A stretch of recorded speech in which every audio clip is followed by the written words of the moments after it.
Émile Gaboriau, La vie infernale. Tome 1. Première partie. Pascal et Marguerite. 1870. À Madame Blanche Silva. Madame, en écrivant votre nom à la première page de ce volume, permettez-moi d'attester une amitié dont je suis fière. Émile Gaboriau. Chapitre 1. C'était le 15 octobre, un jeudi soir. Il n'était que 6h30, mais depuis longtemps déjà la nuit était venue. Il faisait froid, le ciel était noir comme de l'encre, le vent soufflait en tempête, et il pleuvait. Les domestiques de l'hôtel de Chalus, un des plus magnifiques de la rue de Courcelles, étaient réunis chez le concierge, lequel occupait avec son épouse un pavillon de 2 pièces à droite de la vaste cour sablée. À l'hôtel de Chalus, comme dans toutes les grandes maisons, le concierge, M. Bourigeaud, était un personnage d'une importance exceptionnelle, toujours prêt à faire sentir cruellement son autorité à qui eût osé seulement la mettre en doute. À le voir, on reconnaissait le serviteur qui tient au bout de son cordon le plaisir et la liberté de tous les autres, celui qui favorise les sorties défendues par le maître, celui qui peut cacher, si telle est sa volonté, les rentrées mystérieuses, la nuit, après la fermeture du bal public ou de l'estaminet. C'est dire que M. et Mme Bourigeaud étaient l'objet de toutes sortes d'adulations et de gâteries. Ce soir-là, le maître était sorti, et le premier valet de chambre de M. le comte de Chalus, M. Casimir, offrait le café. Et tout en sirotant le gloria largement battu de fin cognac, présent de M. le sommelier, on se plaignait, comme de juste, de l'ennemi commun, du maître. C'était une petite camériste au nez odieusement retroussé qui avait la parole. Elle mettait au fait de la maison un grand drôle, à l'air bassement insolent, admis depuis la veille seulement au nombre des valets de pied. « À coup sûr, expliquait-elle, la place est supportable, les gages sont forts, la nourriture est bonne, la livrée est juste assez voyante pour avantager un bel homme. Enfin, Madame Léon, la femme de charge, qui a la direction de tout, n'est pas trop regardante. Et l'ouvrage ? Rien à faire. Pensez donc, nous sommes 18 pour servir 2 maîtres, Monsieur le comte et Mademoiselle Marguerite. Seulement, dame, on ne s'amuse guère ici. Comment ? On s'ennuie ? À la mort, monsieur. C'est pis qu'une tombe au cimetière, ce grand hôtel. Jamais une soirée, jamais un dîner, rien. Croiriez-vous que je n'ai jamais vu, moi, qui vous parle, les appartements de réception? Tout est fermé, et les meubles pourrissent sous des housses. Il ne vient pas 3 visites par mois. Elle était indignée, et l'autre semblait partager son indignation. « Ah, ça, fit-il, c'est donc un ours que ce comte de Chalus? Un homme qui n'a pas 50 ans et qui possède des millions, à ce qu'on prétend. Oui, des millions, vous pouvez le dire. Peut-être 10, peut-être 20. Raison de plus. Il faut qu'il ait quelque chose, un coup de marteau, comme on dit chez nous. Que fait-il donc, seul, toute la sainte journée? Rien. Il lit dans son cabinet, ou il se promène de long en large au fond du jardin. Quelquefois, le soir, il fait atteler et conduit mademoiselle au bois de Boulogne en voiture fermée, mais c'est rare. Du reste, il n'est pas gênant, le pauvre homme. Voilà 6 mois que je suis chez lui, et c'est tout juste si je connais la couleur de ses paroles. Oui, non, faites ceci, c'est bien, sortez. Voilà tout ce qu'il sait dire. Demandez plutôt à monsieur Casimir. Le fait est qu'il n'est pas gai, le patron, répondit le valet de chambre. Une vraie porte de prison. Le valet de pied écoutait d'un air grave, en homme qui a besoin de connaître, pour l'exploiter, le caractère des gens qu'il va servir. « Et mademoiselle, interrogea-t-il, que dit-elle de cette existence? Est-ce qu'elle lui va ? Dame, Depuis 6 mois qu'elle est ici, elle ne se plaint pas. Si elle s'ennuyait, ajouta M. Casimir, elle filerait.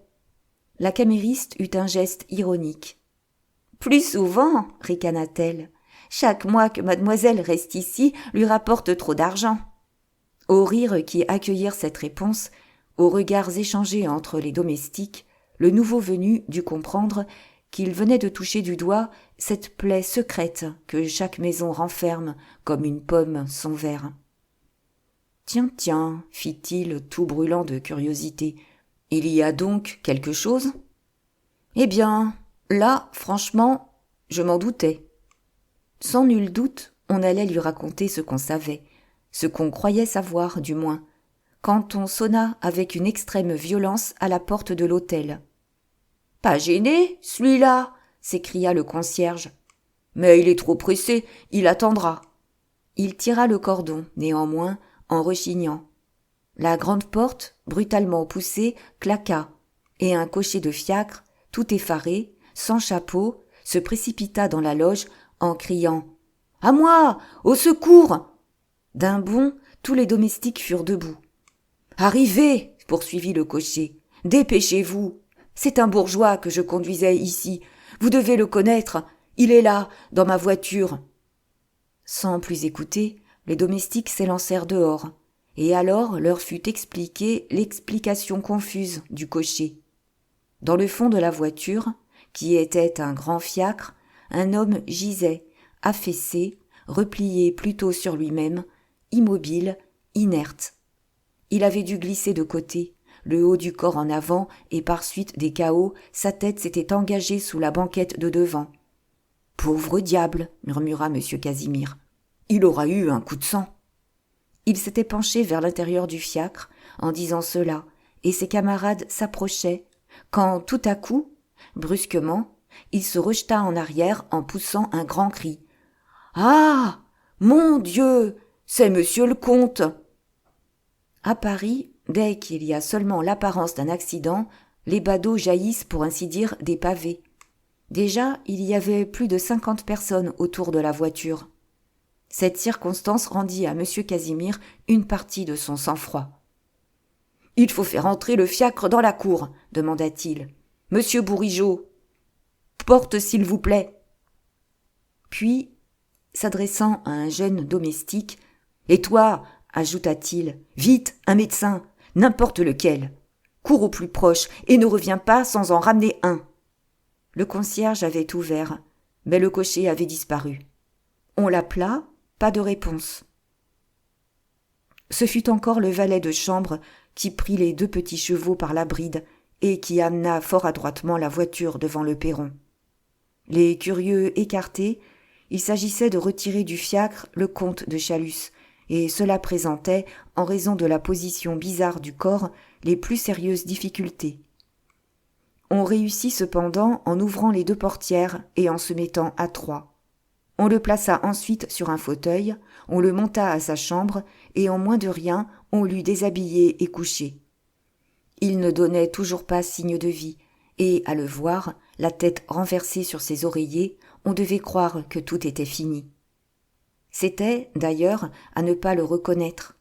Ses traits disparaissaient et se confondaient sous une bouffissure bleuâtre. Ses paupières étaient fermées, et autour de ses yeux s'élargissait un cercle sanguinolent comme une meurtrissure.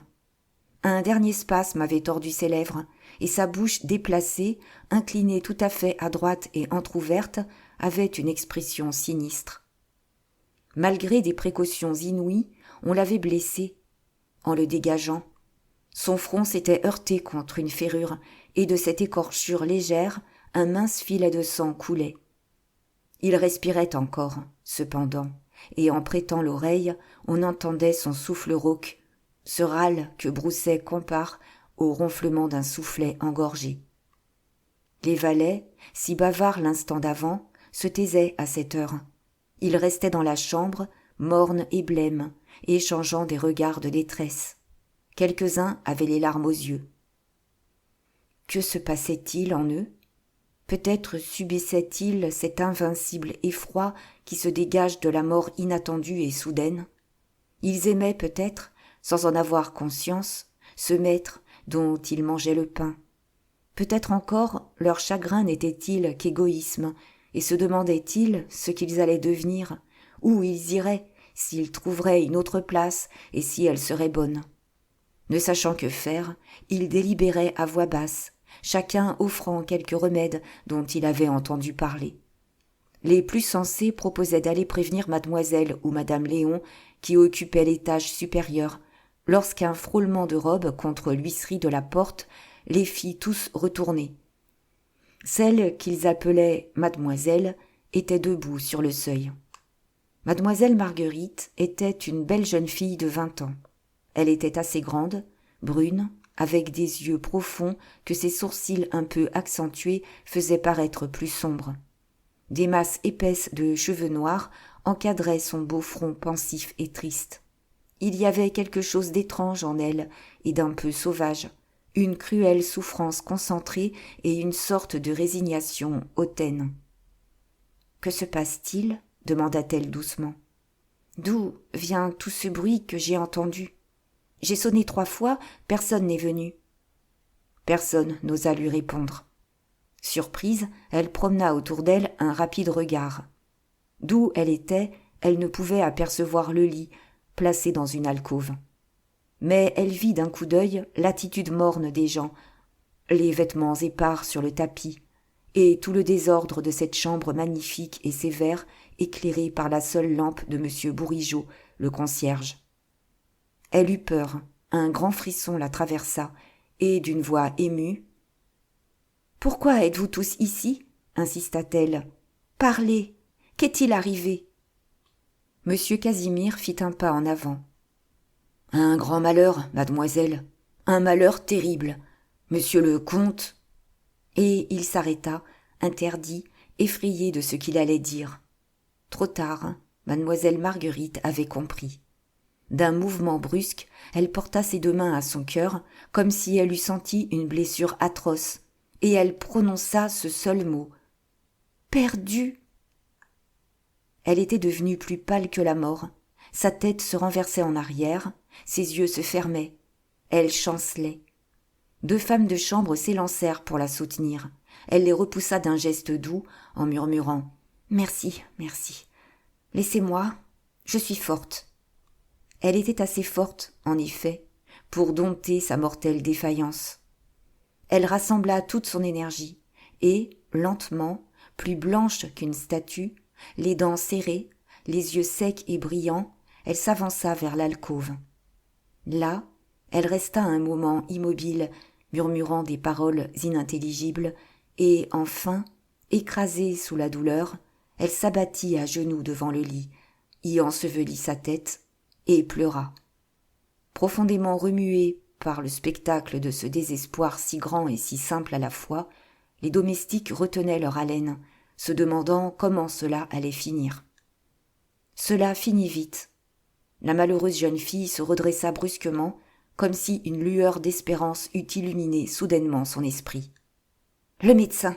dit-elle d'une voix brève. « On est allé en chercher un, mademoiselle, » répondit M. Casimir. Et, entendant une voix et des pas dans l'escalier, il ajouta « Même, par bonheur, le voici !» Le docteur entra. C'était un homme jeune, encore qu'il n'eût plus guère de cheveux sur le crâne. Il était petit, maigre, scrupuleusement rasé et vêtu de noir de la tête aux pieds. Sans un mot, sans un salut, sans seulement toucher du doigt le bord de son chapeau, il marcha droit au lit et successivement il souleva les paupières du moribond, lui tâta le pouls, le palpa et lui découvrit la poitrine, contre laquelle il appliqua son oreille. Ayant terminé son examen, il dit « C'est grave !»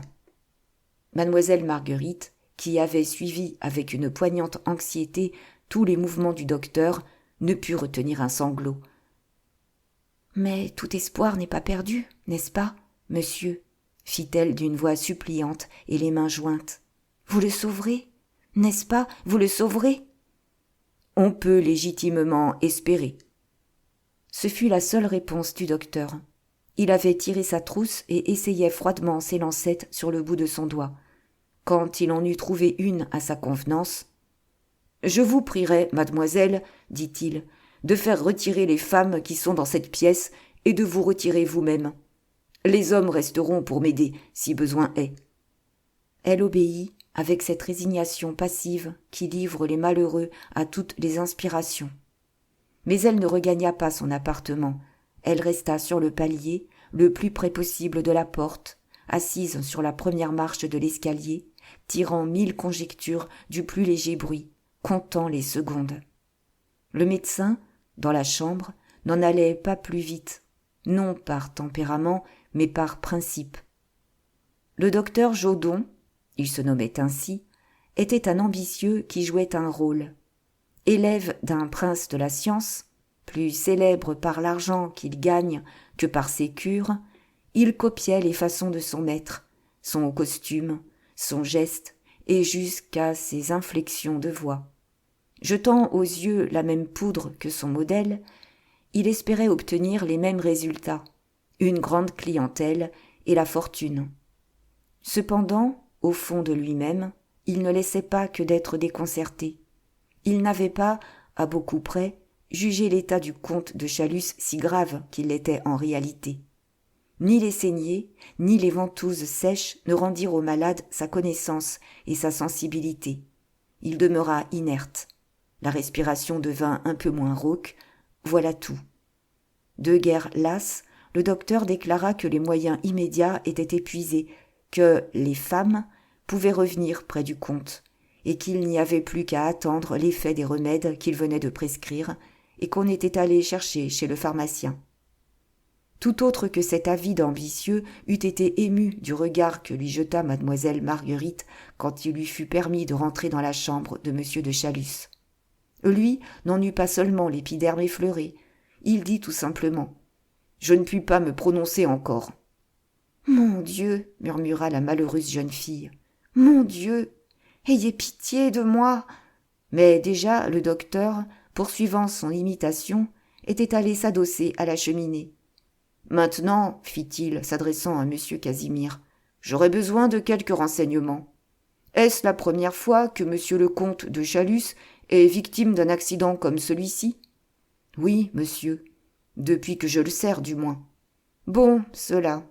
C'est une chance en notre faveur. Et dites-moi, l'avez-vous entendu quelquefois se plaindre de vertiges, de bourdonnements d'oreilles ? Jamais. Mademoiselle Marguerite voulut hasarder une observation. Le docteur lui imposa silence de la voix et du geste, et poursuivant son interrogatoire. « Le comte de Chalus est-il gros mangeur ? demanda-t-il. Boit-il beaucoup d'alcool ? Monsieur le comte est la sobriété même, monsieur, et il mouille toujours largement son vin.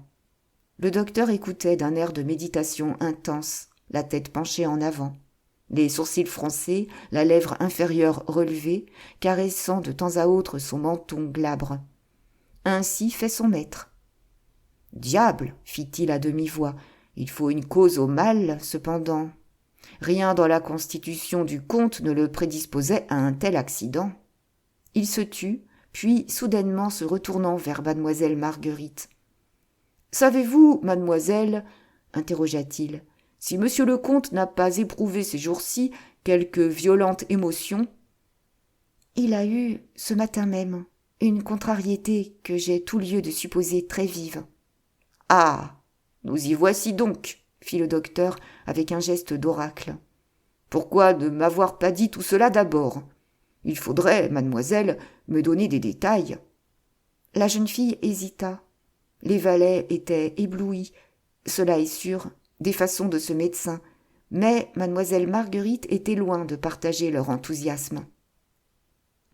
Que n'eût-elle pas donné pour voir là, à la place de celui-ci, le docteur de la maison ?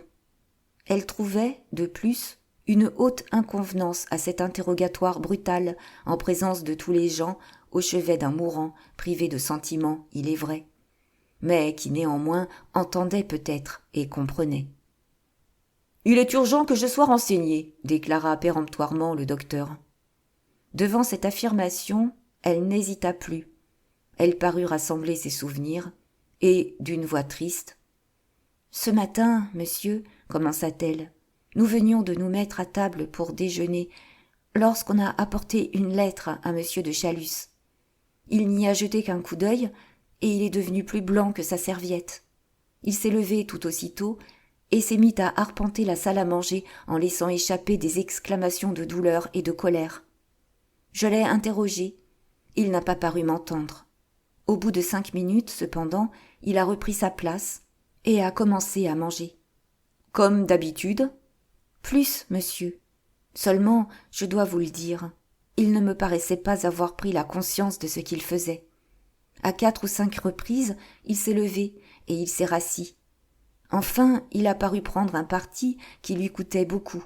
Il a déchiré la lettre qu'il venait de recevoir et il en a jeté les morceaux par la fenêtre qui donne sur le jardin. » Mademoiselle Marguerite s'exprimait avec la plus extrême simplicité, et certes, il n'y avait, dans ce qu'elle racontait, rien que de très ordinaire. On l'écoutait cependant avec une curiosité haletante, comme si on eût espéré quelque surprenante révélation, tant l'esprit humain, prompt à se forger des chimères, a horreur de ce qui est naturel et incline instinctivement vers le mystérieux. Mais sans paraître s'apercevoir de l'effet produit, et affectant de s'adresser au médecin seul, la jeune fille poursuivait. « La lettre anéantie, en apparence, du moins, on a servi le café, et M. de Chalus a allumé un cigare, comme il fait après chaque repas. Mais il n'a pas tardé à le laisser éteindre.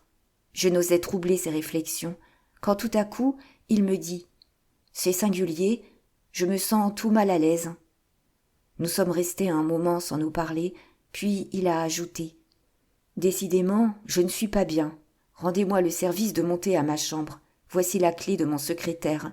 Vous l'ouvrirez et vous trouverez sur la tablette supérieure un petit flacon bouché à l'émery, que vous me descendrez. » J'ai remarqué avec surprise que M. de Chalus, qui a la parole très nette habituellement, bégayait ou plutôt bredouillait en me disant cela. Je ne m'en suis pas inquiétée. Malheureusement. J'ai donc fait ce qu'il désirait. Il a versé 8 ou 10 gouttes du contenu du flacon dans un verre d'eau et il l'a avalé. Si intense était l'attention du docteur Jodon qu'il redevenait soi. Il oubliait de surveiller son attitude. « Et ensuite ?» fit-il. « Ensuite, monsieur de Chalus a repris sa contenance accoutumée et s'est retiré dans son cabinet de travail. J'ai dû penser que l'impression si pénible qu'il avait ressentie s'effaçait. Je me trompais. Dans l'après-midi, il m'a fait prier par madame Léon de le rejoindre au jardin. J'y ai couru, assez étonné car le temps était très mauvais. « Chère Marguerite, me dit-il, aidez-moi donc à rechercher les débris de la lettre que j'ai jetée au vent ce matin. Je donnerai la moitié de ma fortune pour une adresse qui s'y trouvait, certainement, et que sur l'instant de ma colère je n'ai pas vue. Je l'ai aidé. On pouvait raisonnablement espérer.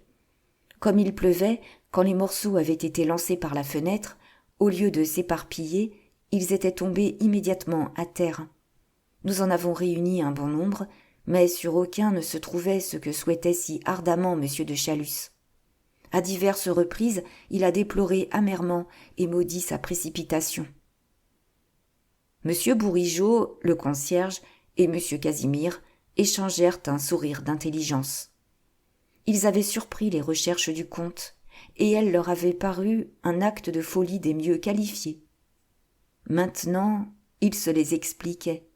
« J'avais le cœur bien gros, » continuait mademoiselle Marguerite, de la tristesse de M. de Chalus, quand tout à coup il se redressa joyeusement en s'écriant « Suis-je donc fou ? Cette adresse, un tel me la donnera !» Positivement, le docteur s'abandonnait à l'entraînement du récit. « Un tel ? Qui, un tel ?» interrogea-t-il sans se rendre compte de l'inconvenance de la question. Mais la jeune fille fut révoltée. Elle écrasa l'indiscret d'un regard hautain et du ton le plus sec. « J'ai oublié ce nom, » dit-elle. Piqué au vif, le docteur reprit brusquement la pose de son modèle. Mais son imperturbable sang-froid était altéré. « Croyez, mademoiselle, balbutia-t-il, que l'intérêt seul, un intérêt respectueux, Elle n'eut pas seulement l'air d'entendre ses excuses. « Par exemple, interrompit-elle, je sais et je puis vous dire, monsieur, que monsieur de Chalus se proposait de s'adresser à la police si la personne en question ne réussissait pas. À partir de ce moment, il m'a paru tout à fait satisfait. À 3 heures, il a sonné son valet de chambre et lui a commandé de faire avancer le dîner de 2 heures. Nous nous sommes, en effet, mis à table à 4h30. À 5 heures, monsieur de Chalus s'est levé. Il m'a embrassé gaiement et il est sorti à pied en me disant qu'il avait bon espoir et qu'il ne serait pas de retour avant minuit. La fermeté dont la pauvre enfant avait fait preuve jusque-là se démentit. Ses yeux se remplirent de larmes et c'est d'une voix étouffée qu'elle ajouta en montrant monsieur de Chalus. « Et à 6h30, on l'a rapporté, tel qu'il est là, étendu. » Un grand silence se fit, si profond qu'on entendit le râle du moribond, toujours immobile sur son lit. Restait cependant à savoir les circonstances de l'accident, et c'est à monsieur Casimir que le médecin s'adressa. « Que vous a dit le cocher qui a ramené votre maître ?» demanda-t-il. « Oh, presque rien, monsieur, pas 10 paroles. »« Il faudrait retrouver cet homme et me l'amener. » 2 domestiques s'élancèrent à sa recherche. Il ne pouvait être loin, sa voiture stationnait toujours devant l'hôtel. En effet, il stationnait lui-même chez le marchand de vin. Des curieux enragés lui payaient à boire et en échange, il leur racontait l'événement. Il était complètement remis de son trouble et même la gaieté lui venait. « Allons, arrivez, on vous demande, » lui dirent les domestiques. Il vida son verre et les suivit de mauvaise grâce, jurant et pestant entre ses dents, sans qu'on sût pourquoi. Le docteur avait du moins eu l'attention de sortir sur le palier pour l'interroger, mais ses réponses n'apprirent rien de neuf. Le bourgeois, ainsi qu'il disait, l'avait pris au coin de la rue Lamartine et du faubourg Montmartre et lui avait recommandé de le mener rondement. Il avait fouetté ses chevaux et le malheur avait eu lieu en route. Il n'avait rien entendu. Le bourgeois ne lui avait pas paru indisposé quand il était monté dans la voiture. Encore, ce peu qu'il dit, on ne le lui arracha pas sans difficulté. Il avait commencé par soutenir impudemment que le bourgeois l'avait pris à midi, espérant ainsi escamoter le prix de 5 heures, ce qui, joint au bon pourboire qu'on ne pouvait manquer de lui donner, devait constituer un bénéfice honnête.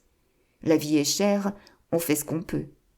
Cet homme parti, toujours grognant, encore qu'on lui eût mis 2 louis dans la main, le docteur revint se planter debout devant son malade, les bras croisés, sombre, le front plissé par l'effort de sa méditation. Il ne jouait pas la comédie, cette fois. En dépit, ou plutôt en raison des minutieuses explications qui lui avaient été données, il trouvait à toute cette affaire quelque chose de suspect et de trouble. Toutes sortes de soupçons vagues et indéfinissables se heurtaient dans sa pensée. Était-il en présence d'un crime ? Certainement. Évidemment non. Mais quoi alors ? Pourquoi cette atmosphère de mystère et de réticence qu'il sentait autour de lui ? N'était-il pas sur la trace de quelque lamentable secret de famille, d'un de ces scandales horribles, longtemps cachés, qui tout à coup éclatent ? Cette idée de se trouver mêlé à quelque ténébreuse affaire lui souriait infiniment. Cela ferait du tapage, on le nommerait, on parlerait de lui dans les journaux et la clientèle viendrait les mains pleines d'or. Mais comment savoir, pour arrêter d'avance un plan de conduite, pour s'insinuer, pour s'imposer au besoin ? Il réfléchit et une idée lui vint, qu'il jugea bonne. Il marcha à mademoiselle Marguerite, qui pleurait, affaissée sur un fauteuil, et la toucha du doigt. Elle se dressa. « Encore une question, mademoiselle, » fit-il en donnant à sa voix toute la solennité dont elle était capable. « Savez-vous quelle est la liqueur dont monsieur de Chalus s'est versé quelques gouttes ce matin ?»« Hélas, non, monsieur. »« Le savoir serait cependant bien important pour la sûreté de mon diagnostic. Qu'est donc devenu le flacon ?»« Je pense que monsieur de Chalus l'aura remis dans son secrétaire. » Le docteur désigna un meuble à gauche de la cheminée. « Là ?» fit-il. « Oui, monsieur. » Il hésita, Mais triomphant de son hésitation, il dit « Ne pourrait-on l'y prendre ?» Mademoiselle Marguerite rougit. « Je n'ai pas la clé, balbutia-t-elle avec un embarras visible. Monsieur Casimir s'approcha. « Elle doit être dans la poche de monsieur le comte, et si mademoiselle permet… » Mais elle, reculant, les bras étendus comme pour défendre le meuble, « Non !» s'écria-t-elle. « Non, on ne touchera pas au secrétaire. Je ne le veux pas. » « Cependant, mademoiselle, insista le docteur, monsieur votre père… »« Eh, monsieur le comte de Chalus n'est pas mon père. » Jamais homme ne fut décontenancé autant que le docteur Joldon par la soudaine violence de mademoiselle Marguerite. « Ah » fit-il, sur 3 tons différents. « Ah, ah » En moins d'une seconde, 1000 idées, 1000 suppositions bizarres et contradictoires traversèrent son esprit. Qui donc était cette jeune fille, qui n'était pas mademoiselle de Chalus? À quel titre habitait-elle l'hôtel? Comment y régnait-elle en souveraine? Puis encore, pourquoi cette explosion d'énergie à propos d'une demande bien naturelle et en apparence insignifiante? Mais déjà, elle avait repris son sang-froid, et à son attitude, il était aisé de deviner qu'elle cherchait quelque expédient pour conjurer un péril entrevu. Elle en trouva un.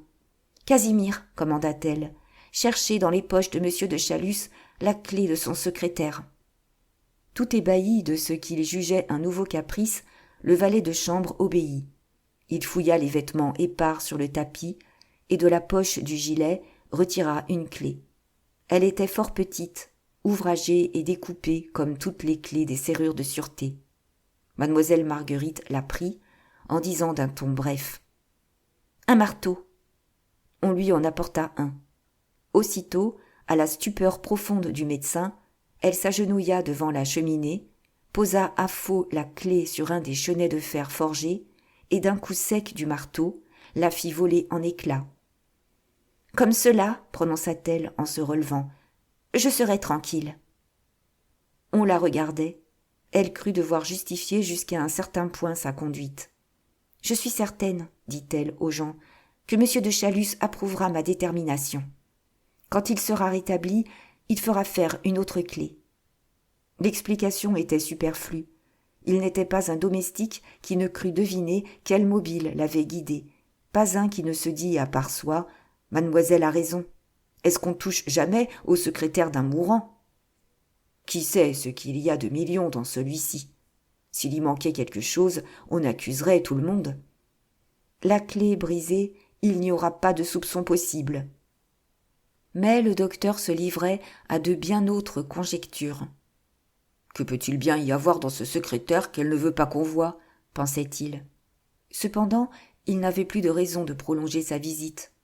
Une fois encore, il examina le malade, dont la situation restait la même, et après avoir expliqué ce qu'il y avait à faire en son absence, il déclara qu'il allait se retirer, pressé qu'il était par quantité de visites urgentes, ajoutant qu'il reviendrait vers minuit.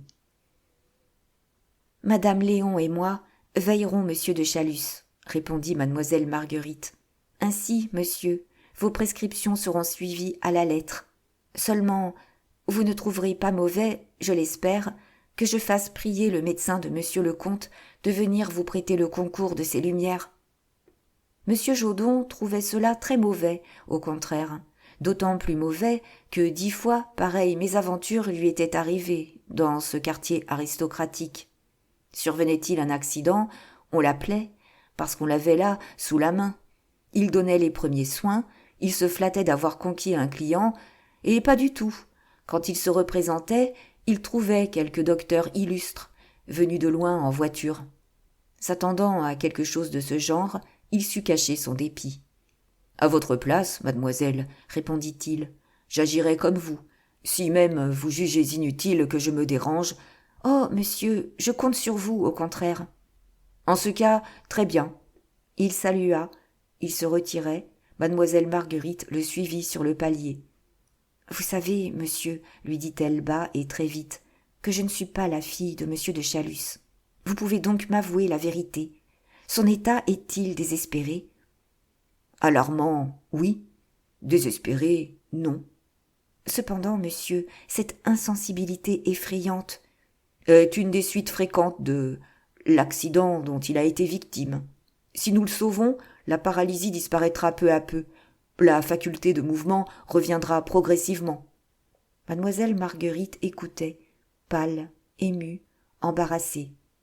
Il était évident qu'elle avait sur les lèvres une question qui lui coûtait horriblement d'adresser. Enfin, s'armant de courage, « Et si M. de Chalus ne doit pas être sauvé, balbutia-t-elle, mourra-t-il sans reprendre connaissance, sans prononcer une parole ? Je ne puis rien affirmer, mademoiselle.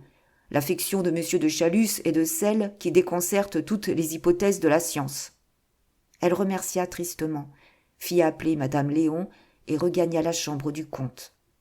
Quant au docteur, tout en descendant l'escalier, il se disait « Singulière fille. A-t-elle peur que le comte ne reprenne connaissance ? Souhaite-t-elle au contraire qu'il puisse parler ? N'y a-t-il qu'une question de testament là-dessous ? Y a-t-il autre chose ? C'est à s'y perdre. » L'effort de sa méditation était si intense qu'il oubliait jusqu'à l'endroit où il se trouvait, et il s'arrêtait presque à chaque marche. Il fallut, pour le rappeler à la réalité, l'air frais de la cour. Mais aussi sa nature de charlatan reprit immédiatement le dessus. « Mon ami, ordonna-t-il à M. Casimir qui l'éclairait, vous allez, à l'instant, faire répandre de la paille dans la rue pour amortir le fracas des voitures. Demain, vous préviendrez le commissaire de police. » 10 minutes après, en effet, il y avait un pied de paille sur la chaussée, et les passants, involontairement, ralentissaient le pas, chacun sachant à Paris ce que signifie cette lugubre litière étalée devant une maison. M. Casimir, qui avait surveillé l'opération exécutée par les palefreniers, s'apprêtait à rentrer quand un tout jeune homme, qui depuis plus d'une heure se promenait devant la maison, s'avança rapidement vers lui. Il n'avait pas encore un poil de barbe, ce garçon, et il avait le teint plombé et des rides comme un vieux buveur d'eau-de-vie. Il avait l'air intelligent et encore plus impudent. Une audace inquiétante pétillait dans ses yeux. Bien des cordes manquaient à sa voix éraillée, et son accent traînard était le plus pur qu'il y ait aux barrières. Son costume délabré était celui de ces pauvres diables à qui les huissiers de Paris, qui gagnent 50 000 francs par an, abandonnent généreusement 50 francs par mois en échange de la plus écœurante besogne. « Qu'est-ce que vous voulez ?» demanda M. Casimir. L'autre salua humblement en disant « Comment, monsieur, vous ne me reconnaissez pas ? Toto, pardon, Victor Chupin, employé chez M. Isidore Fortunat. » « Tiens, c'est ma foi vrai. »« Je venais, monsieur, de la part du patron, vous demander si vous avez enfin obtenu les renseignements que vous espériez. Mais, voyant qu'il y a du nouveau chez vous, je n'ai pas osé entrer. J'ai préféré vous guetter. Eh bien, vous avez bien fait, mon garçon. » « Des renseignements, je n'en ai pas. Ah si, le marquis de Valorcet est resté hier 2 heures enfermé avec monsieur le comte. Mais à quoi bon ? Monsieur le comte a eu un accident et il ne passera pas la nuit. » Victor Chupin eut un terrible soubresaut. « Pas possible !» s'écria-t-il. « C'est donc pour lui qu'on a vidé les paillasses dans la rue ?» C'était pour lui. « A-t-il de la chance, cet homme-là ? Ce n'est pas pour moi qu'on ferait des frais pareils. C'est égal. J'ai comme une idée que le patron ne va pas casser ses bretelles de rire quand je vais lui dire ça. Enfin, merci tout de même, monsieur. Et au revoir. » Il s'éloignait. Une idée soudaine le ramena. « Excusez, fit-il avec une prestigieuse volubilité. Je suis si ahuri que j'oubliais mes affaires. Dites donc, monsieur, quand le comte sera mort, c'est vous, n'est-ce pas, qui commanderez le service ? Eh bien, là, un conseil. N'allez pas aux pompes funèbres. Venez chez nous. Tenez, voilà l'adresse. » Il tendait une carte. « Nous traiterons pour vous avec les pompes et nous nous chargerons de toutes les démarches. Ce sera plus beau et meilleur marché, par le moyen de certaines combinaisons de tarifs. Tout, jusqu'au dernier pompon, est garanti sur facture. On peut vérifier pendant la cérémonie. On ne paye qu'après livraison. Hein ? C'est dit. » Mais le valet haussait les épaules. « Bast, fit-il négligemment. À quoi bon ? Comment ? Vous ne savez donc pas que sur un service de première, il y aurait peut-être 200 francs de commission que nous partagerions ? Diable, c'est à regarder. Passez-moi votre carte et comptez sur moi. Mes civilités à monsieur Fortunat, n'est-ce pas ? Et il rentra. Resté seul, Victor Chupin tira de sa poche et consulta une grosse montre d'argent. 8h moins 5, grommela-t-il, et le patron m'attend à 8h. Je n'ai qu'à jouer des jambes. Chapitre 2. C'est place de la Bourse, numéro 27, au 3e au-dessus de l'entresol, que demeurait M. Isidore Fortunat. Il avait là un appartement honorable, salon, salle à manger, chambre à coucher, une vaste pièce où 2 employés écrivaient à la journée. Enfin, un beau cabinet de travail, sanctuaire de sa pensée et de ses méditations. Le tout ne lui coûtait que 6 000 francs par an, une bagatelle au prix où sont les loyers. Et encore, par-dessus le marché, son bail lui donnait droit à un trou de 10 pieds carrés sous les combles. Il y logeait sa domestique, Madame Daudelin, une personne de 46 ans qui avait eu des malheurs et qui faisait sa cuisine, car il mangeait chez lui, bien que célibataire. Fixé dans le quartier depuis 5 ans, M. Fortunat y était très connu. Payant exactement son terme, ses contributions et ses fournisseurs, il y était considéré. À Paris, la considération ne fait pas crédit, mais elle ne demande jamais aux pièces de 100 sous leur certificat d'origine. Elle sonne, il suffit. D'ailleurs, on savait très bien d'où M. Isidore Fortunat tirait les siennes. Ses revenus avaient une enseigne. Il s'occupait d'affaires litigieuses et de recouvrement. C'était écrit à sa porte, en toutes lettres, sur un élégant écusson de cuivre. Même il devait être, estimait-on, très bien dans ses affaires. Il occupait 6 employés, tant au dehors qu'à l'intérieur.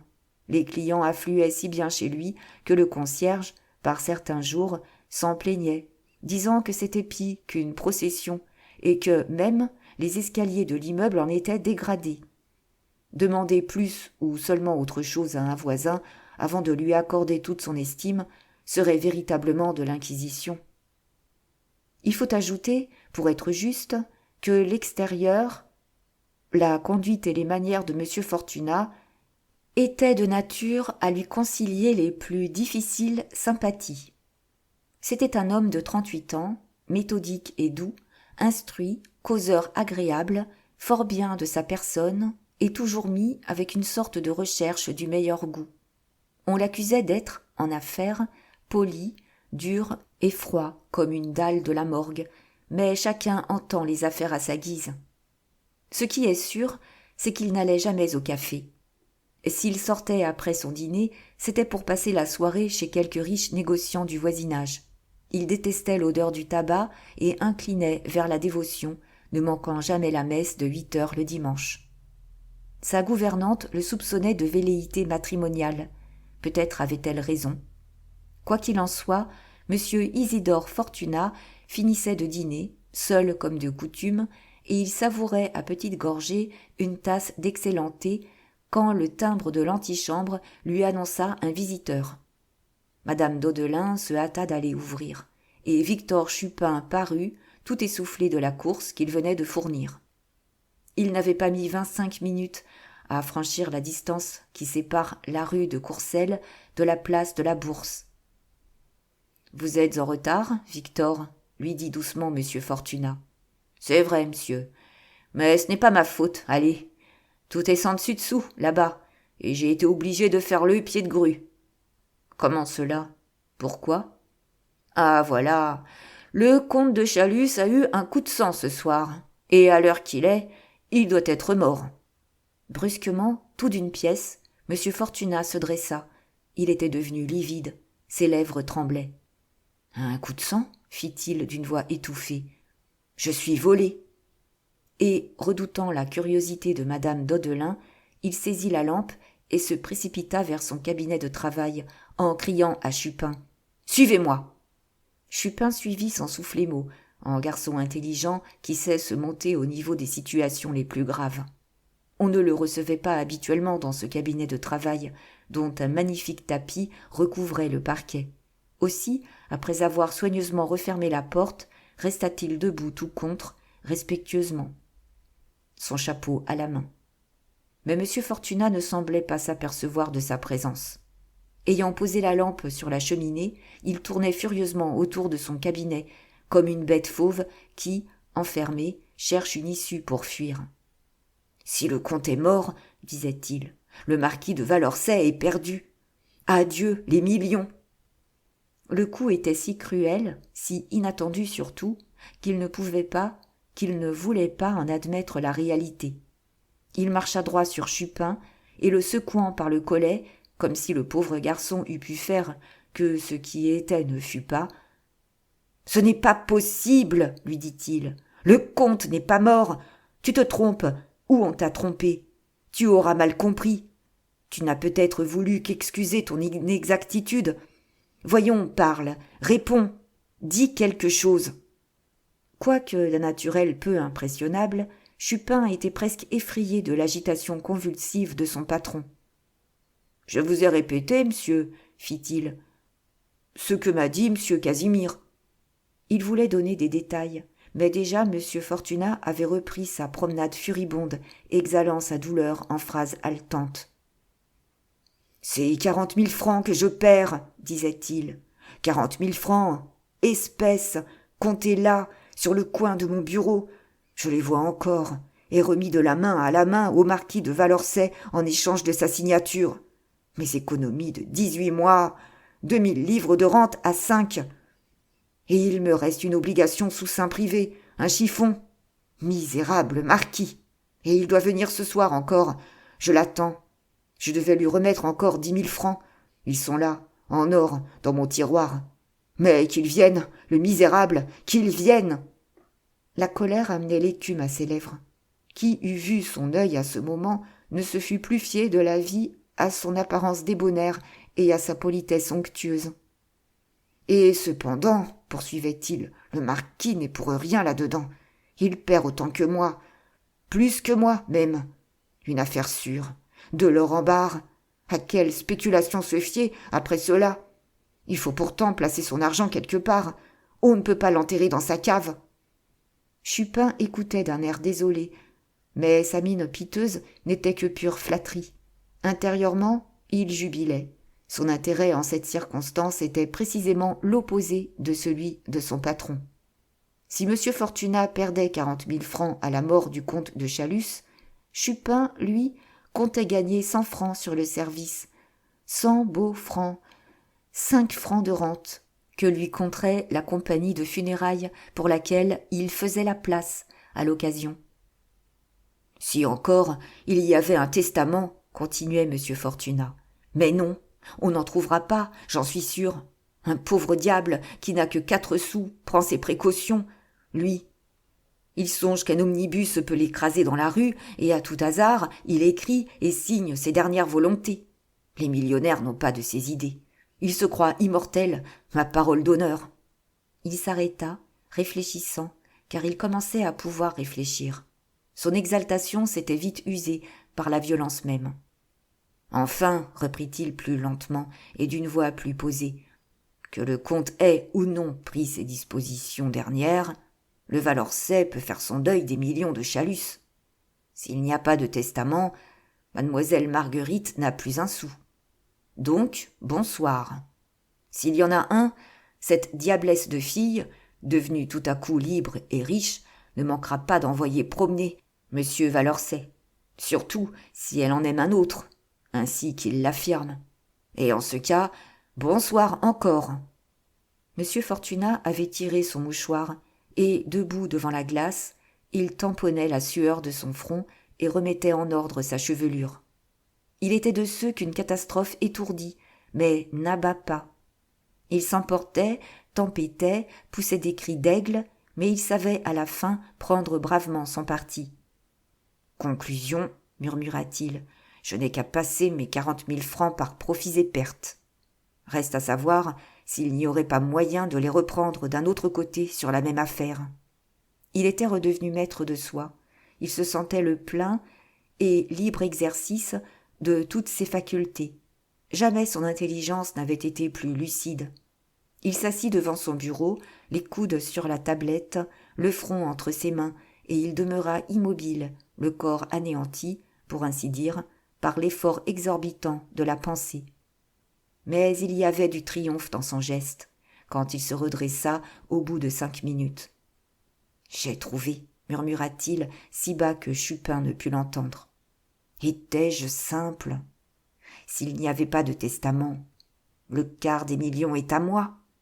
Ah, quand on connaît bien son terrain, on n'a jamais perdu la bataille. » Il est de fait que ses yeux trahissaient l'imperturbable audace du général qui se résout à un changement du front sous le feu même de l'ennemi. « Mais il s'agit d'aller vite, » ajouta-t-il, « très vite. » Il se leva et regardant la pendule.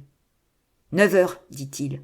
Je puis entrer en campagne ce soir même. » Immobile dans son coin, Chupin gardait toujours son attitude contrite, mais la curiosité l'oppressait au point de gêner sa respiration. Il baissait le nez, mais il ouvrait tant qu'il pouvait les oreilles et épiait d'un air sournois les moindres mouvements de son patron.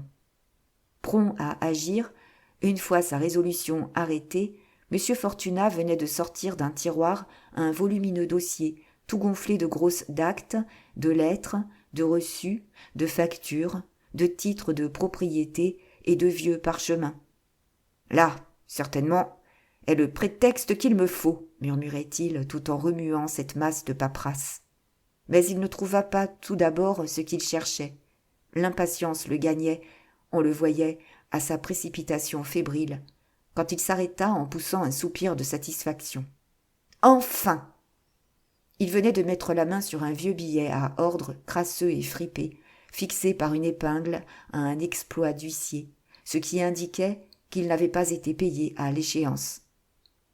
Ce billet, M. Fortunat l'agita en l'air au-dessus de sa tête et le fit claquer en disant d'un air satisfait « C'est là que je dois frapper. C'est là, si Casimir ne s'est pas trompé, que je trouverai les renseignements qui me sont indispensables. » Il était si pressé qu'il ne prit pas la peine de remettre le dossier en ordre. Il le jeta dans le tiroir où il l'avait pris, et, s'approchant de Chupin, « C'est vous, n'est-ce pas, Victor, demanda-t-il, qui avez pris des renseignements sur la solvabilité des époux Ventrasson, des gens qui tiennent un hôtel garni ? » ?»« Oui, monsieur. Mais je vous ai rendu la réponse. Rien à espérer. »« Je sais. Il ne s'agit pas de cela. Vous rappelez-vous leur adresse ? » ?»« Très bien. Ils demeurent maintenant sur la route d'Asnières, après les fortifications, à droite. »« À quel numéro ? » Chupin hésita, chercha, et, ne trouvant pas, se mit à se gratter furieusement la tête, ce qui était un moyen à lui de rappeler sa mémoire au devoir quand elle le trahissait. « Attendez donc, monsieur, dit-il en ânonnant. Il demeure au 18 ou au 46, c'est-à-dire... Ne cherchez pas, interrompit M. Fortunat. Si je vous envoyais chez Ventrasson, sauriez-vous y aller ? Oh, pour cela, oui, monsieur. Et tout droit, les yeux bandés. Je vois la maison d'ici, une grande baraque toute disloquée. Il y a un terrain vague à côté, et derrière un maraîcher. C'est bien. Vous allez m'y conduire. L'étrangeté de la proposition parut confondre Chupin. « Comment, monsieur ? Fit-il. Vous voulez aller là, à cette heure ? Pourquoi pas ? Trouverons-nous l'établissement fermé ? Non, monsieur. Bien certainement. Ventrasson, outre qu'il tient un hôtel, est épicier et vend à boire. Il reste donc ouvert au moins jusqu'à 11 heures. Seulement, cet homme-là est, à ce qu'il paraît, un particulier qui n'aime pas être dérangé entre ses repas. Si c'est pour lui présenter un billet que vous voulez aller chez lui, il est peut-être un peu tard. À votre place, monsieur, j'attendrai à demain. Il pleut, et il n'y a pas un chat dehors. C'est isolé comme tout là-bas, et dame, dans ce cas-là, on paye ses billets avec la monnaie qu'on a sous la main. Avec une trique, par exemple. Auriez-vous peur ? Ce doute n'offensa pas Chupin, tant il lui parut grotesque, et, pour toute réponse, il haussa dédaigneusement les épaules. « Alors, nous allons partir, » reprit M. Fortunat. « Pendant que je m'apprête, Descendez chercher une voiture et tâchez qu'elle ait un bon cheval. » Chupin fila comme l'éclair et dégringola l'escalier comme l'orage. À 2 pas de la maison, il y avait une station de fiacre, mais il préféra courir rue Feydeau, où il connaissait une remise. « Une voiture, bourgeois ?» proposèrent les cochers en le voyant approcher. Il ne répondit pas, mais se mit à examiner chaque cheval d'un air capable, en homme qui bien souvent a utilisé le loisir de ses matinées au service des maquignons du marché aux chevaux. Une des bêtes lui convint. Il fit signe au cocher et s'approchant du bureau de la remise où une femme lisait « Mes 5 sous, bourgeoise !» réclama-t-il. La femme le toisa. Beaucoup d'établissements donnent 25 centimes à tout domestique qui vient chercher une voiture pour son maître, et cette petite prime retient la clientèle. Mais la buraliste, qui voyait bien que Chupin n'était pas un domestique, hésitait. Lui se fâcha. « Prenez garde de déchirer votre poche, fit-il. Moi je vais à la concurrence, sur la place. » Éclairée par l'accent de Chupin, la femme lui remit 5 sous qu'il empocha avec une grimace de satisfaction. Ils étaient bien à lui, et légitimement, puisqu'il avait pris la peine de les gagner. Mais lorsqu'il rentra dans le cabinet de son patron pour lui annoncer que la voiture attendait à la porte, il faillit tomber de son haut. M. Fortunat avait profité de l'absence de son employé, non pour se déguiser, ce serait trop dire, mais pour modifier adroitement son extérieur. Il avait revêtu une vieille redingote toute luisante d'usure et de crasse, si longue qu'elle cachait ses genoux. Il avait passé des bottes outrageusement déformées et s'était coiffé d'un de ces chapeaux que dédaignent les chiffonniers. Autour du cou, à la place de son élégante cravate de satin, il avait noué un foulard à carreaux tout effiloqué. Du Fortunat prospère, avantageusement connu place de la Bourse, rien ne restait que le visage et les mains. Un autre Fortunat se révélait, plus que besogneux, misérable, famélique, crevant de faim, prêt à tout. Et sous cette défroque, il semblait à l'aise, elle lui allait. Elle était assouplie à ses mouvements comme s'il l'eût longtemps portée. Le papillon était redevenu chenille.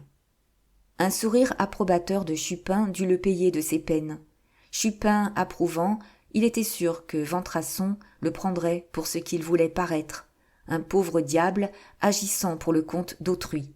« Partons, dit-il. » Mais au moment de sortir, dans l'antichambre, il se rappela certain ordre de la plus grande importance qu'il avait à donner. Il appela madame Daudelin. Et, sans se soucier des grands yeux qu'elle ouvrait en le voyant ainsi vêtu, « Si monsieur le marquis de Valençay vient, lui dit-il, et il viendra. Priez-le de m'attendre. Je serai de retour avant minuit. Vous ne le ferez pas entrer dans mon cabinet. Il attendra dans le salon. » Cette dernière recommandation était au moins inutile, M. Fortunat ayant fermé son cabinet à double tour et mis soigneusement la clé dans sa poche. Peut-être était-ce de sa part une distraction. Il paraissait d'ailleurs avoir oublié complètement et sa colère et sa perte. Il était d'excellente humeur, comme un homme qui part pour une partie où il compte prendre du plaisir. Même Chupin ayant fait mine de monter sur le siège, il s'y opposa et lui commanda de prendre place dans la voiture, à côté de lui. Le trajet dura peu. Le cheval était bon, le cocher avait été stimulé par la promesse d'un magnifique pourboire. M. Fortunat et son employé furent conduits en moins de 40 minutes à la porte d'Asnières. Ainsi qu'il en avait reçu l'ordre au départ, le cocher s'arrêta hors des fortifications, à droite de la route, à 100 pas environ de la grille de l'octroi. « Eh bien, bourgeois, demanda-t-il en ouvrant la portière, vous ai-je bien mené ? Êtes-vous content ? » « Très content, répondit M. Fortunat, que Chupin aidait à mettre pied à terre. Voilà le pourboire gagné. Maintenant, il ne s'agit plus que de nous attendre. Vous ne bougerez pas d'ici, n'est-ce pas ? Mais le cocher branla la tête. « Excusez-moi, fit-il, si cela vous était égal, j'irais stationner devant l'octroi. Ici, voyez-vous, j'aurais peur de m'endormir, tandis que là-bas...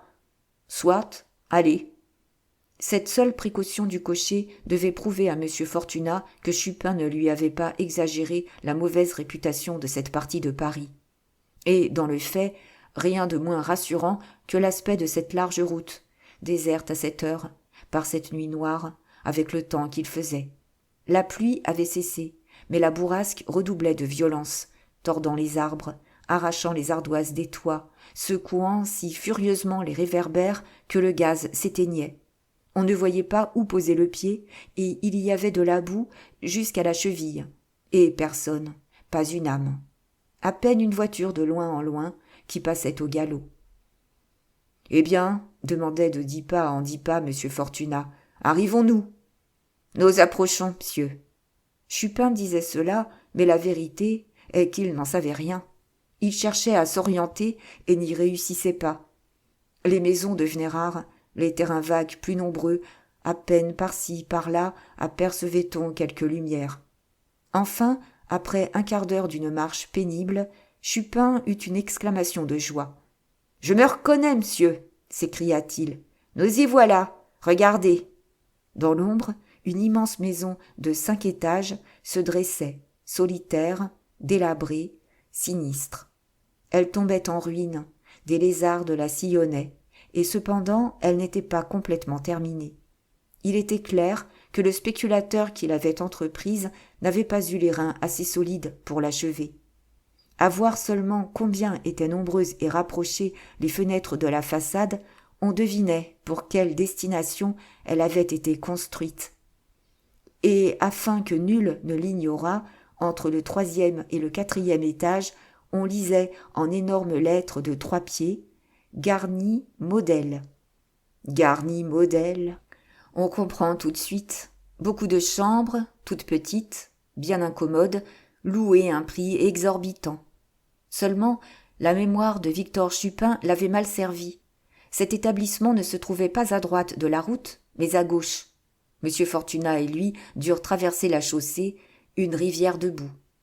Leurs yeux s'étaient accoutumés à l'obscurité. Ils approchaient. Ils pouvaient observer certains détails. Le rez-de-chaussée du Garni modèle était divisé en 2 boutiques. L'une était fermée, l'autre restait ouverte et une lumière pâle filtrait à travers des rideaux rouges malpropres. Au-dessus de cette seconde boutique, une enseigne portait le nom du boutiquier, Ventrasson, et de chaque côté du nom, il y avait en lettres plus petites épicerie et comestibles, vin fin et étranger. Quel client pouvait venir là chercher quelque chose à manger ou demander à boire, et que leur servait-on ? Cela effrayait Chupin lui-même. Tout en ce taudis était à l'abandon et repoussant de malpropreté. Tout dénonçait la misère et la plus basse crapule.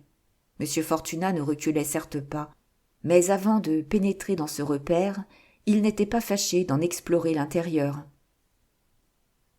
Il s'avança avec la plus prudente circonspection et colla son œil contre le vitrage à un endroit où les rideaux rouges avaient une large déchirure. Au comptoir, une femme d'une 50aine d'années était assise, reprisant un jupon sordide à la lueur d'une lampe fumeuse. Elle était grosse, courte, ramassée, surchargée et bouffie d'une graisse malsaine, et blême avec cela, comme si ses veines eussent charrié du fiel au lieu de sang.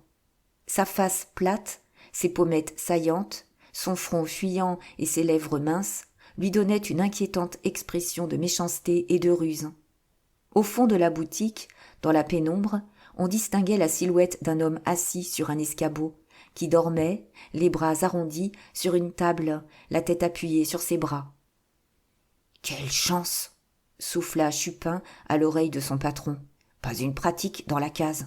Ventrasson et sa femme sont seuls. » Il est sûr que cette circonstance ne déplut pas à M. Fortunat. « Ainsi, monsieur, continua l'autre, n'ayez pas peur. Je reste ici et je veille au grain. Vous pouvez entrer. » Il entra, et au bruit de la porte, la grosse femme posa son ouvrage. « Que faut-il servir à monsieur ?» demanda-t-elle d'une voix douceâtre. M. Fortunat ne répondit pas tout d'abord. Il tira de sa poche le billet dont il s'était muni et le montra en disant « Je suis clerc d'huissier et je viens pour toucher ce petit effet, 583 francs. Cause valeur en marchandises. Signé Ventrasson. Ordre Barutin. » En effet, fit la femme, dont la voix s'aigrit soudain, c'est trop fort. Ventrasson, réveille-toi un peu et viens voir ici. Cet appel était superflu. Au mot de billet, l'homme avait redressé la tête. Au nom de Barutin, il se leva et s'approcha d'un pas lourd et chancelant, comme s'il eût eu dans les jambes un reste d'ivresse. Il était plus jeune que sa femme, grand, large, véritablement athlétique. Ses traits ne manquaient pas de régularité, mais l'alcool, la ribote, toutes sortes d'ignobles excès les avaient ravagés, et sa physionomie n'exprimait plus rien qu'un abrutissement farouche. « Qu'est-ce que vous me chantez donc, vous ?» dit-il d'une voix rauque à M. Fortunat. « Est-ce pour vous moquer des gens que vous venez leur demander de l'argent un 15 octobre, jour de terme? Où avez-vous vu qu'il reste de l'argent quand le propriétaire a passé avec son sac? Qu'est-ce que ce billet, d'ailleurs? Donnez-le-moi, que je l'examine. » M. Fortunat ne commit pas cette imprudence. Il présenta simplement le billet d'un peu loin et ensuite le lut. Lorsqu'il eut terminé, « Ce billet est échu depuis 18 mois, déclara froidement Ventrasson. Il ne vaut plus rien. Erreur. Un billet à ordre est valable 5 ans à compter du jour du protêt. C'est possible. Mais comme Barutin a fait faillite, comme il a filé et qu'on ne sait plus où il est, je suis quitte. Autre erreur. Vous devez ces 583 francs à celui qui a acheté votre billet à la vente de Barutin et qui a donné à mon patron l'ordre de poursuivre. Le sang commençait à monter aux oreilles de Ventrasson. Et après? Croyez-vous donc qu'on ne m'a jamais poursuivi? Où il n'y a rien, le roi perd ses droits, et moi, je n'ai rien. Les meubles du garni, que je tiens, sont aux revendeurs, et tout ce qui est dans ma boutique ne vaut pas 100 écus. Quand votre patron verra que je ne vaux pas les frais, il me laissera tranquille. On ne peut rien contre un homme comme moi. Vous croyez cela? J'en suis sûr. Malheureusement, vous vous trompez encore, parce que celui qui a votre billet ne tient pas à rentrer dans son argent. Il en mettra du sien, au contraire, pour vous faire de la peine. Et là-dessus, M. Fortunat se mit à tracer l'épouvantable tableau d'un pauvre débiteur poursuivi par un créancier riche, qui le traque, qui le harcèle, qui le poursuit partout, qui le fait saisir dès qu'il a seulement un vêtement de rechange. Ventrasson roulait des yeux terribles et brandissait ses redoutables poings, mais sa femme était visiblement très effrayée. Bientôt elle n'y tint plus, et se levant brusquement, elle entraîna son mari vers le fond de la boutique en lui disant « Viens, il faut que je te parle. » Il la suivit, et ils restèrent 2 ou 3 minutes à délibérer tout bas, avec force geste. Quand ils revinrent, ce fut la femme qui porta la parole. « Hélas, monsieur, dit-elle à M. Fortunat, nous sommes sans argent en ce moment. Les affaires vont mal. Si on nous poursuit, nous sommes perdus. Comment faire? Vous avez l'air d'un bon homme. Donnez-nous un conseil. » M. Fortunat se tut, paraissant réfléchir. Puis, tout à coup, « Ma foi, s'écria-t-il, tant pis. Il faut s'entraider entre malheureux, et je vais vous dire la vérité vraie. Mon patron, qui n'est pas un méchant, n'a pas envie de se mêler d'une vengeance. C'est pourquoi il m'a dit « Voyez ces Ventrassons. Et s'ils vous font l'effet de braves gens, proposez-leur un arrangement. S'ils l'acceptent, il faudra bien que leur créancier s'en contente. Et quel est cet arrangement? Le voici. Vous allez m'écrire sur une feuille de papier de 50 centimes une reconnaissance de la somme, avec engagement de verser tous les mois un acompte, et en échange, je vous rendrai ce billet. » Les 2 époux se consultèrent du regard, et ce fut la femme qui dit « Nous acceptons. » Mais il fallait une feuille de papier timbrée, et le soi-disant clerc d'huissier n'en avait pas. Cette circonstance sembla le refroidir, et on eût juré qu'il regrettait la concession. Songeait-il donc à la retirer? Madame Ventrasson en frémit. Aussi, s'adressant vivement à son mari, « Cours vite rue de Lévis, » lui dit-elle. « Au bureau de tabac, tu trouveras notre affaire. » Il sortit de son pas pesant et M. Fortunat respira. Certes, il avait montré un joli sang-froid durant cette scène, mais il lui avait semblé voir Ventrasson se précipiter sur lui le broyer entre ses mains larges comme des éclanches de mouton, s'emparer du billet, le brûler et le jeter sur la chaussée, lui, Fortuna, inerte, et aux trois quarts mort. Mais maintenant le danger était passé, et même madame Ventrasson, qui craignait qu'il ne trouvât le temps long, s'empressait autour de lui. Elle lui avait avancé la chaise la plus intacte du taudis, elle voulait absolument qu'il acceptât quelque chose, un petit verre de doux, à tout le moins.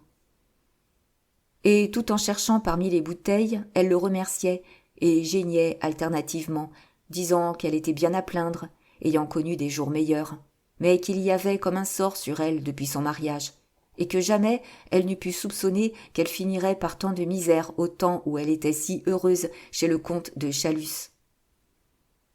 Monsieur Fortuna écoutait, voilant sous un air d'intérêt admirablement joué la satisfaction profonde qu'il ressentait. Venu sans plan bien arrêté, les événements l'avaient servi 1000 fois mieux qu'il ne pouvait raisonnablement l'espérer. Il conservait un moyen d'action sur les époux Ventrasson. Il avait capté leur confiance. Il venait d'obtenir adroitement un tête-à-tête avec la femme, et pour comble, cette femme venait d'elle-même, et tout naturellement, au-devant des questions qu'il se proposait de lui adresser. « Ah, que ne suis-je encore au service du comte de Chalus ?» disait-elle. 600 francs de gage, autant en cadeau, le double en profit. C'était le bon temps. Mais voilà, on n'est jamais content de son sort. Et ensuite, dame, on a un cœur. Elle n'avait pu trouver ce quelque chose de doux qu'elle avait offert à son hôte. Elle le remplaça par un mélange de cassis et d'eau-de-vie, dont elle emplit plus qu'à demi 2 grands verres qu'elle posa sur le comptoir. Un soir, pour mon malheur, continuait-elle, je rencontrai Ventrasson au bal de la Redoute. C'était un 13, j'aurais dû me défier. Mais non, pas moyen. Ah, c'est qu'il fallait le voir, à l'époque, en grand uniforme. Il était dans les gardes de Paris. Toutes les femmes en étaient folles. La tête me tourna. Et son accent, son geste, le pincement de ses lèvres plates, trahissaient d'amères déceptions et de stériles regrets. « Ah, ces beaux hommes !» poursuivit-elle, « ne m'en parlez pas. Celui-là avait flairé mes économies. J'avais 19 000 francs. Il me proposa de devenir sa femme, et moi, bête, j'acceptais. Oui, bête, car j'avais 40 ans et lui 30, et j'aurais dû comprendre que c'était à mon argent qu'il en voulait, et non à ma personne. Enfin, je quittais ma place, et même je lui payais un remplaçant pour l'avoir tout à moi. Elle se montait peu à peu, en se rappelant sa confiance et sa crédulité passée, et d'un geste tragique, comme si elle eût espéré écarter des souvenirs trop cruels, elle saisit son verre et le vida d'un trait, non sans avoir dit préalablement à son hôte « À la vôtre !» Chupin, qui n'avait pas quitté la devanture du garni modèle, sentit en lui un tressaillement d'envie, et sa langue gourmande erra sur ses lèvres. « Un mêlé cassis !» grommela-t-il. « Ça ne serait pas de refus. » Cette combinaison de choix avait un peu remis le cœur de madame Ventrasson, et plus vivement elle reprit. « Dans les commencements, tout alla bien. Nous avions acheté, avec mes économies, un établissement, l'hôtel des Espagnes et de Nantua, rue Notre-Dame-des-Victoires, et les affaires marchaient. Jamais une chambre de libre. Mais qui a bu boira, n'est-ce pas, monsieur ? Ventrasson aimait à lever le coude. Il s'était retenu le premier mois. Petit à petit, il reprit ses habitudes. Il se mettait dans des états à ne plus pouvoir seulement dire « pain ». Et si ce n'eût été que cela encore, le malheur est qu'il était trop bel homme pour rester un bon mari. Il y a tant de gourgandines. Un soir, il ne rentra pas. Le lendemain, comme je lui adressais quelques reproches, oh, bien doucement, il me répondit par un juron et une gifle. Tout fut fini. Monsieur déclara qu'il était le maître et ne se gêna plus. Il buvait et il emportait le vin de la cave. Il prenait tout l'argent. Il restait des semaines entières dehors, et si je me plaignais, des coups. Sa voix s'enrouait et, même, une larme lui vint au coin de l'œil, qu'elle essuya du revers de sa main. Ventrasson était toujours en ribote, continua-t-elle. Moi, je passais toutes mes journées à pleurer toutes les larmes de mon pauvre corps. L'hôtel se mit à dépérir, et bientôt nous n'eûmes plus personne. Il fallait vendre. Nous vendons et nous achetons un petit café. Au bout d'un an, on nous mettait en faillite. Par bonheur, j'avais quelques sous de côté. Je prends à mon nom un fonds d'épicerie. En moins de 6 mois, le fonds était mangé. Nous voilà sur le pavé. Que faire? Ventrasson buvait plus que jamais. Il me demandait de l'argent quand il savait bien que je n'en avais pas. Et plus que jamais, il me battait. Alors moi, à mon tour, j'ai perdu courage. Il faut pourtant vivre. Non, vous ne me croiriez pas si je vous contais comment nous vivons depuis 4 ans. Mais elle ne le dit pas, et se contenta d'ajouter. Quand on commence à tomber, on ne s'arrête plus. On roule de plus bas en plus bas, toujours, jusqu'au fin fond, comme nous. Ici, nous nous sommes établis, on ne sait pas comment. Nous payons notre loyer à la semaine, et si on nous met dehors, je ne vois plus qu'un refuge, la rivière. À votre place, hasarda M. Fortunat, j'aurais quitté mon mari. Oui, je sais bien. On me l'a conseillé, et même j'ai essayé. 3 ou 4 fois je me suis sauvée, et toujours je suis revenue. C'était plus fort que moi. D'ailleurs, je suis sa femme, n'est-ce pas? Je l'ai bien payé. Il est à moi, je ne veux pas qu'il soit à une autre. Il me roue de coups, je le méprise, je le hais, et cependant... Elle se versa un demi-verre d'eau-de-vie et l'avala en disant avec un geste de rage. Il me le faut, quoi. C'est la fatalité qui le veut. Et ce sera comme cela jusqu'à la fin, jusqu'à ce qu'il crève. Ou moi. Monsieur Fortunat avait pris une physionomie de circonstance. On lui dit intéressé et attendri au plus haut degré. Au fond, il se désolait. Le temps se passait, et la conversation de plus en plus s'écartait de son but. Heureusement, une occasion se présenta de la ramener. « Je m'étonne, madame, fit-il, que vous ne vous adressiez pas à votre ancien maître, monsieur le comte de Chalus. Hélas, je me suis adressé à lui, monsieur, et plusieurs fois. En ce cas, la première fois, il m'a reçu. Je lui ai dit mon malheur, et il m'a mis 5 billets de 1000 francs dans la main. » Monsieur Fortunat leva les bras au ciel. « 5 000 francs ?» répéta-t-il d'un ton d'admiration sans bornes. « Il est donc bien riche, ce comte. Si riche, monsieur, qu'il ne connaît pas sa fortune. Il a qui sait combien de maisons sur le pavé de Paris, et de tous côtés des châteaux, des villages entiers, des forêts, enfin, de l'or à remuer à la pelle. » Le soi-disant clerc d'huissier fermait les yeux comme s'il eût été ébloui.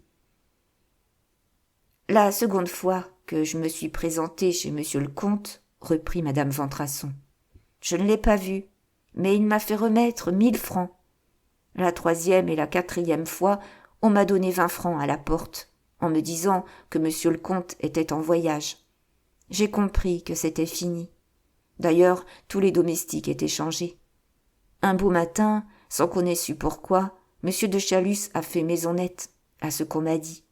Il a renvoyé jusqu'au concierge et remplacé même la femme de charge.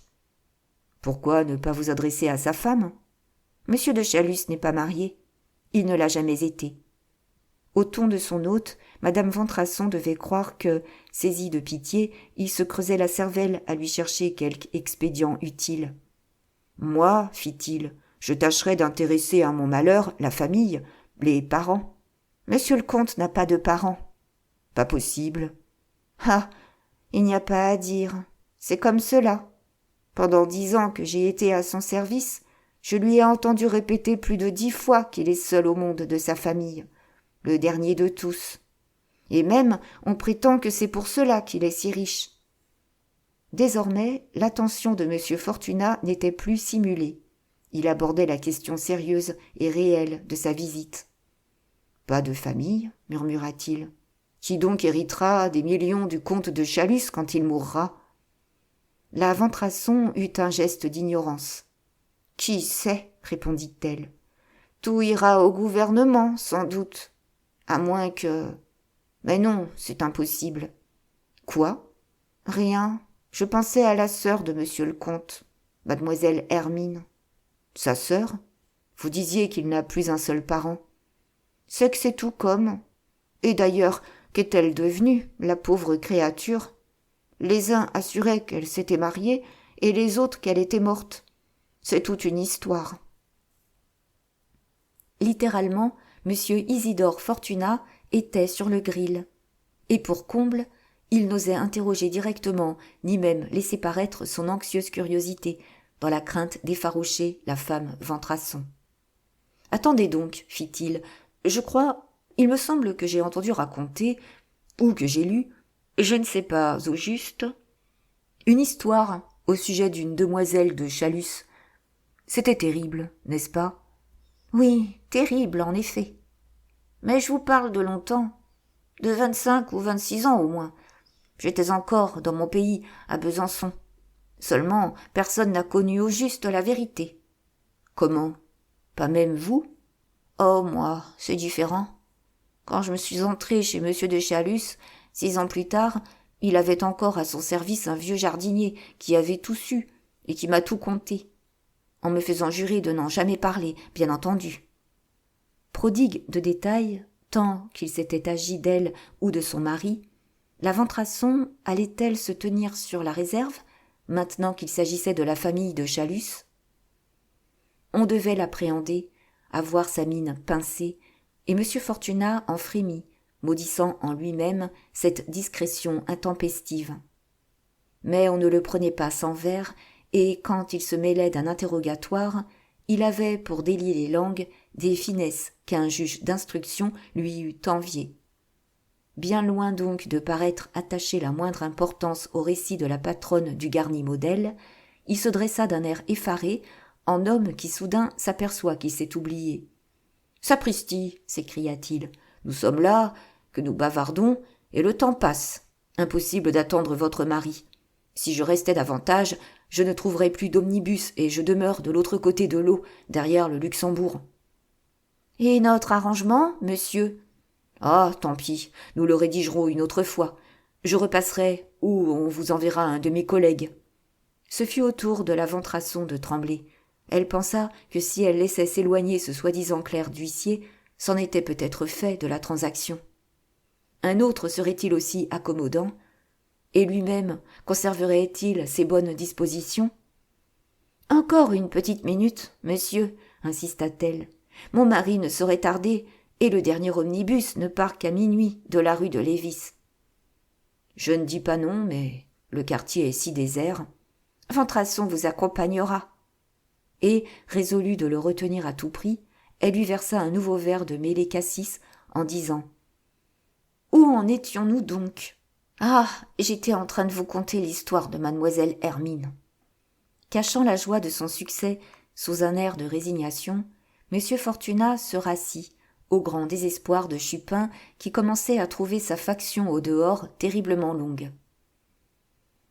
« C'est pour vous dire, » poursuivit la Ventrasson, « qu'en ce temps-là, il y a 26 ans, les Chalus habitaient rue Saint-Dominique, un hôtel superbe, où il y avait un jardin qui n'en finissait plus, tout planté d'arbres, comme les Tuileries. Mademoiselle Hermine, qui avait alors 18 ou 19 ans, était, à ce qu'il paraît, la plus belle jeunesse qui se puisse voir, blanche comme le lait, blonde comme l'or, avec des yeux couleur des bleuets. Elle était très bonne et très généreuse, à ce qu'on prétend.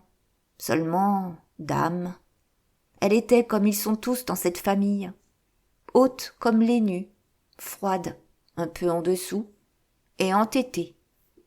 Oh, mais entêtée à se laisser brûler à petit feu plutôt que de céder. Du reste, c'est tout le caractère du comte de Chalus. J'en sais quelque chose, moi qui l'ai servi, et même... Pardon, interrompit M. Fortunat, qui était résolu à empêcher les digressions. Et mademoiselle Hermine ? J'y reviens. Quoiqu'elle fût très belle et immensément riche, personne ne lui faisait la cour. Il était archi connu qu'elle devait épouser un marquis dont le père était un ami du sien. Les parents avaient arrangé cela entre eux, et rien ne manquait à l'arrangement que le consentement de la fille. Mademoiselle Hermine ne voulait absolument pas entendre parler de son prétendu. On avait fait tout au monde pour la décider à ce mariage. On l'avait morigénée, priée, menacée. Ah bien, oui. Autant parler à une pierre. Quand on lui demandait pourquoi elle refusait le marquis, elle répondait « parce que », et c'était tout.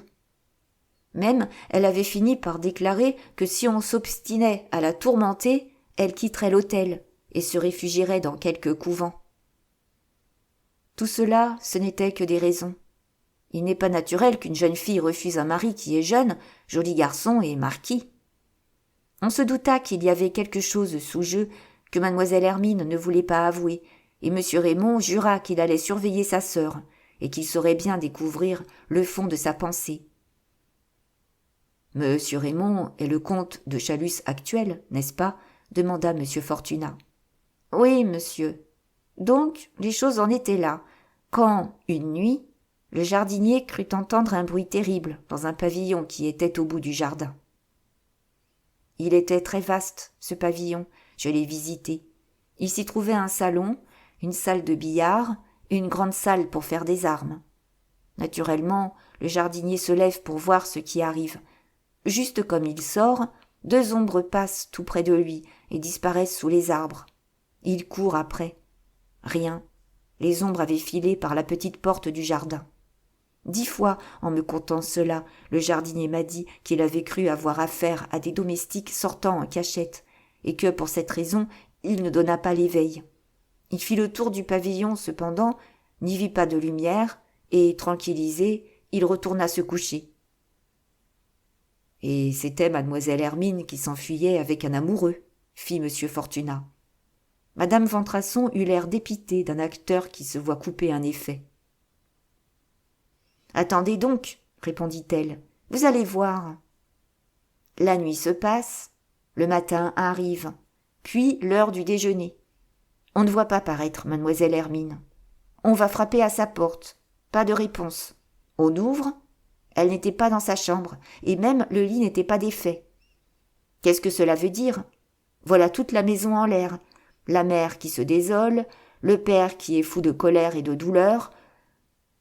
Comme de juste, on songe au frère de mademoiselle Hermine, et on monte le chercher. Il n'était pas chez lui, et son lit n'était pas défait non plus. Tout le monde perdait la tête, quand le jardinier eut l'idée de raconter l'aventure de la nuit. On court au pavillon, et que voit-on?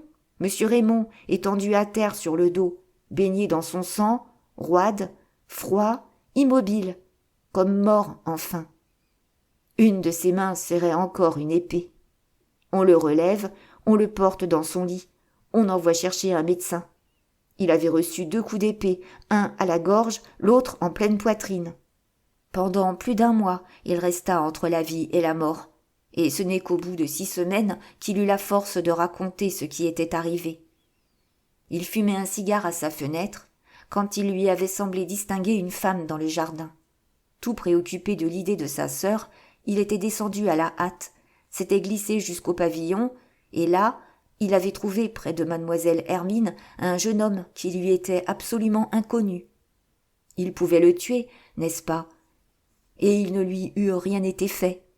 Au lieu de cela, il lui déclara qu'ils allaient se battre à l'épée. Ils avaient des armes sous la main. Ils se battirent. Il fut blessé 2 fois, coup sur coup, et tomba.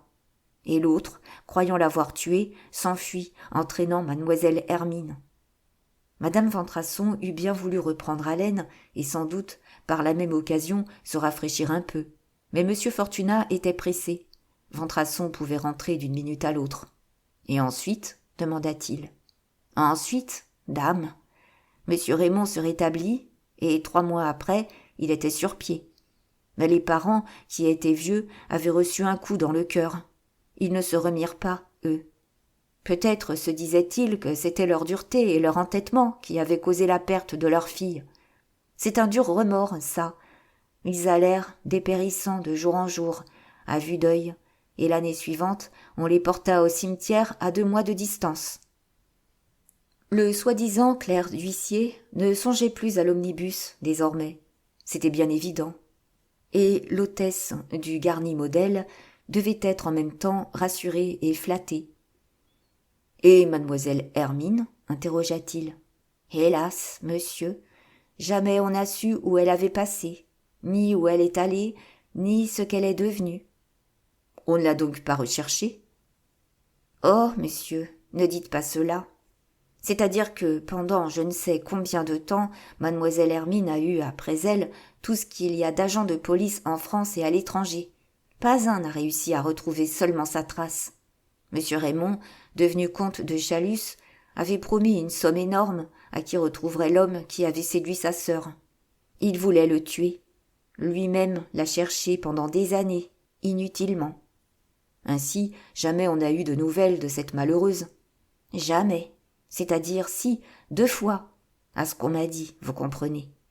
Il paraîtrait que le lendemain même de l'affaire, ses parents ont reçu d'elle une lettre où elle leur demandait pardon. 5 ou 6 mois plus tard, elle a écrit de nouveau pour dire qu'elle savait que son frère n'était pas mort. Elle s'excusait encore et s'accusait, disant qu'elle n'était qu'une malheureuse, qu'elle avait été folle, mais que déjà le châtiment était venu et qu'il était terrible. Elle ajoutait que tout était brisé entre elle et les siens, que jamais on n'entendrait parler d'elle et qu'elle souhaiterait être oubliée comme si elle n'eût jamais existé.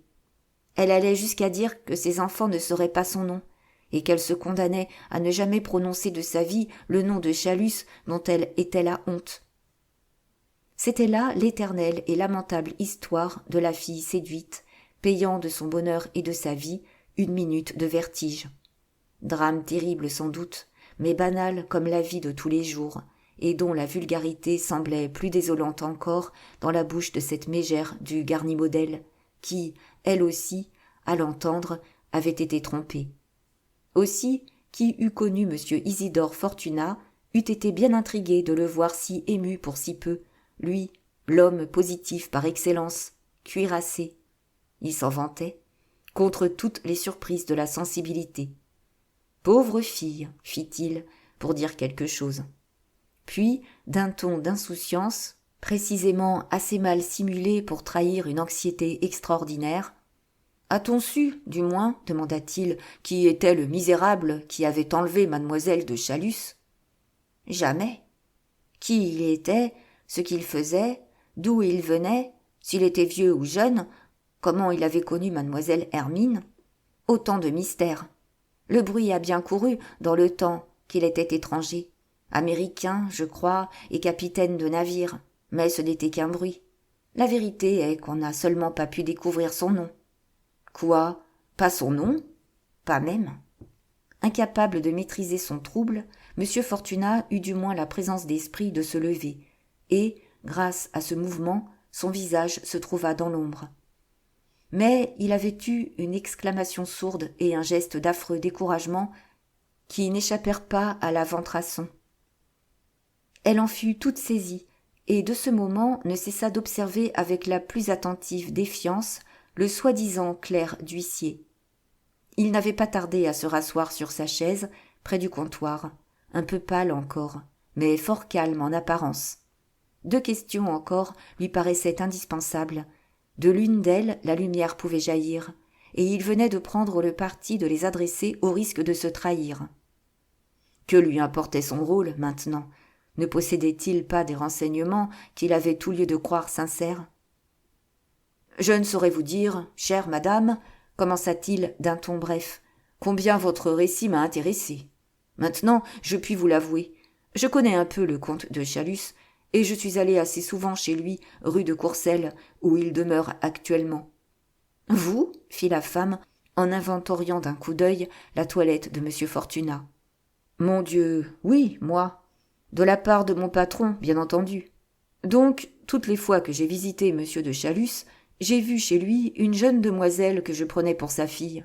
Je me trompais, probablement, puisqu'il ne s'est pas marié. » Il s'arrêta. La stupeur et la colère semblaient près de suffoquer l'hôtesse du Garnimodel.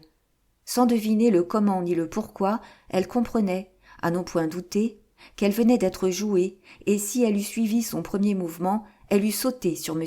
Isidore Fortunat.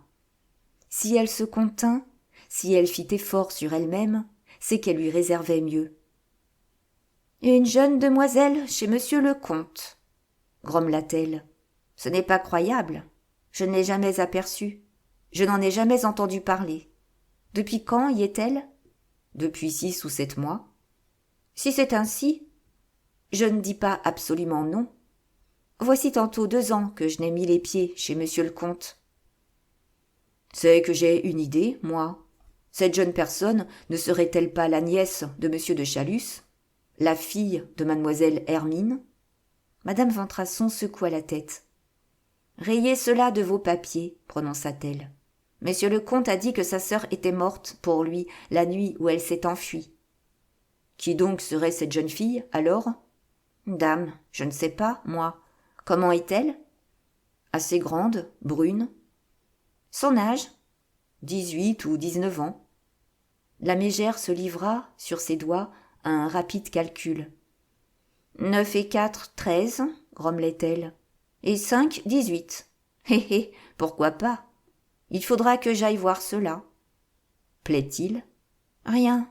C'est une réflexion que je fais à part moi. Savez-vous son nom, à cette demoiselle? Marguerite.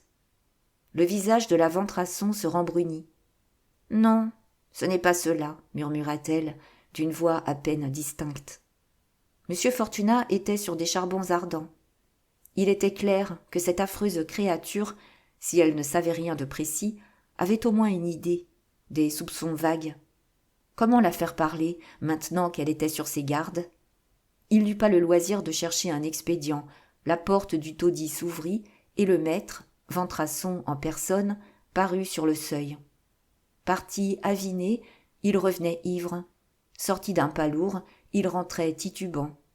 « Ah, scélérat !» glapit la mégère. « Brigand, tu as bu !» Il réussit à se maintenir en équilibre, et toisant sa femme avec ce flegme particulier aux ivrognes. « Eh bien, après, fit-il, on ne peut donc plus rire avec les amis? J'en ai rencontré 2 qui avaient touché leur quinzaine. Fallait-il refuser une politesse? Tu ne peux plus te tenir debout. Ça, c'est vrai, répondit-il. Et pour le prouver, il se laissa choir sur une chaise. Quelle menace mâchonnait la Ventrasson? Monsieur Fortunat ne distingua guère que les mots de voler et de mouchard. Mais au regard qu'elle adressait alternativement à son mari et à lui, il ne pouvait guère se méprendre. « Tu as du bonheur, toi, disaient clairement ses regards. Que mon mari soit dans cet état. On se serait expliqué sans cela, et on aurait vu. » Je l'échappe belle, pensa le faux clerc. Mais il n'y avait rien à craindre, c'était le cas de se montrer brave. « Laissez donc votre homme tranquille, dit-il. S'il a seulement rapporté le papier timbré qu'il était allé chercher, je n'aurais pas perdu ma soirée pour vous obliger. » Ventrasson rapportait, non pas une feuille, mais 2. Une idée d'ivrogne. On trouva une mauvaise plume et de l'encre boueuse, et M. Fortunat se mit à rédiger une reconnaissance, selon les conventions arrêtées. Mais il fallait écrire le nom du créancier dont il avait parlé. Il ne voulait pas mettre le sien. Il mit celui de Chupin, Victor, lequel, en ce moment, mouillé et transi à la porte, ne se doutait guère du mauvais tour qu'on lui jouait. « Chupin » répétait l'hôtesse du Garni-Modèle, afin de bien graver ce nom dans sa mémoire. « Victor Chupin. On le verra, celui-là. » L'acte rédigé, il fallut réveiller Ventrasson pour le signer. Il s'y prêta de bonne grâce, et la femme apposa sa signature près de celle de son mari. Alors, M. Fortunat remit en échange le billet qui lui avait servi de prétexte. « Et surtout, recommanda-t-il encore, en ouvrant la porte pour se retirer, surtout, n'oubliez pas l'acompte à verser tous les mois. »« Oui, va. »« Compte là-dessus, » grogna la Ventrasson. Il n'entendit pas cela. Il n'entendit pas davantage Chupin qui l'avait rejoint, qui marchait à ses côtés et qui lui disait « Enfin, vous v'là, monsieur. Je pensais que vous aviez signé un bail dans cette baraque. La prochaine fois, j'apporterai une chaufferette. » Une de ces préoccupations despotiques que connaissent les chercheurs obstinés s'était emparée de M. Fortunat et supprimait, pour lui, les circonstances extérieures. Venu le cœur bondissant d'espérance, il se retirait désespéré, et sans souci de l'obscurité, de la boue, de la pluie qui recommençait, il allait au milieu de la chaussée. Il fallut que Chupin l'arrêtât à la barrière et lui rappelât qu'une voiture les attendait. « C'est juste, fit-il.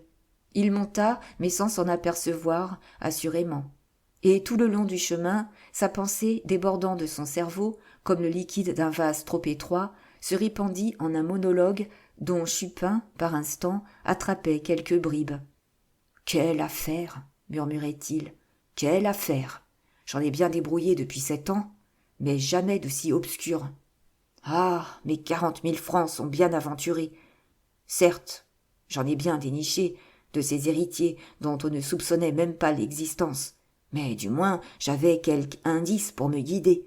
Ici, rien, pas une lueur, les ténèbres partout. Si je trouvais, cependant.